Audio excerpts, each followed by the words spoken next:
everyone, what's up? My name is Joss and welcome back to my channel, Squibblesreads. This is the 6th video in my Thrillers and More Thursday series, which is a series where I talk about books in the crime, mystery, and thriller genres. So this month, in the month of October, I have read a couple thrillers. However, my reading pace has gotten a lot slower since adding so many hours to my schedule, so I decided to save those reviews for my end of the month wrap up. So I decided to switch it up a little bit and just show you guys some of the thrillers that I have checked out lately from the library and hope to get through before they are due back. The first book is Sunset City by Melissa Ginsberg, and the blurb literally says that it is like an erotically charged literary noir, which are all words that I really like.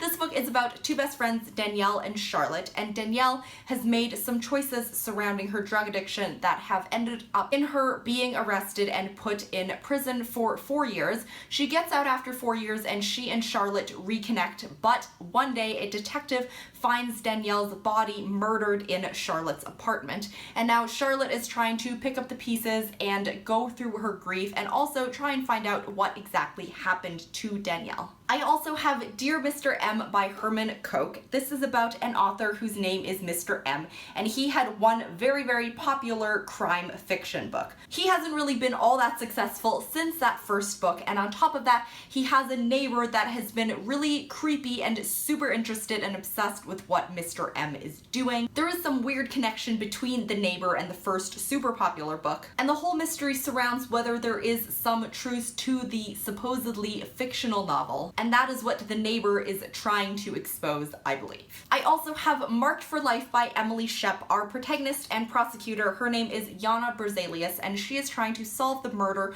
of the Swedish head of migration who was shot to death in his house, and his wife is coming under suspicion for his murder. But weirdly enough, they also find child handprints at the scene of the crime, but that is especially weird because him and his wife don't have any kids.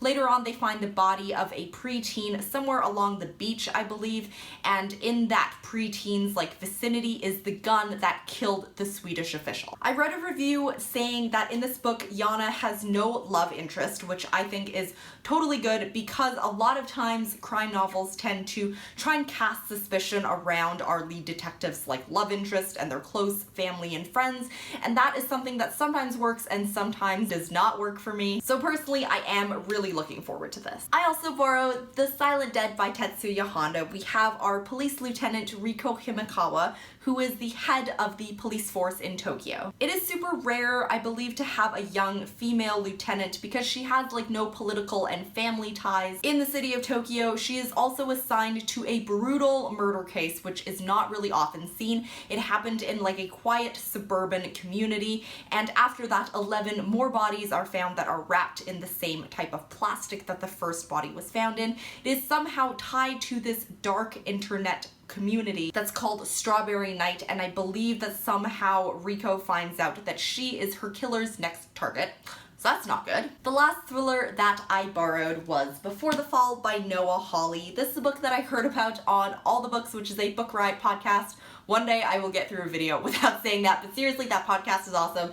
And so I picked up this book from the library. This is about a plane crash that was carrying 11 people from Martha's Vineyard to New York. There are only 2 survivors after the crash, unfortunately, and one of them is the least affluent person on the plane, who is a painter named Scott. There's also a 4-year-old boy who is the son of an extremely powerful and rich couple. The whole mystery of this book surrounds why the plane crashed, a whole bunch of conspiracy theories that people are making up, and some of the media coverage and what the media believes happened. There is a lot of sensationalizing in the media because a lot of these people were super high powered that were on the plane that crashed. This was one of the books that I chose to try in my second go around of the Try a Chapter tag that I will link in the down bar below if you are interested in the other books that I tried, and if you're interested to see which book I decided to continue on with. That will probably show up in my October wrap up. That is it for this video. A little bit of a different video today, but please let me know which of the books you think sounds most interesting, or if you are reading anything particularly creepy or suspenseful or spooky. It is definitely that time of year and I would love some more recommendations.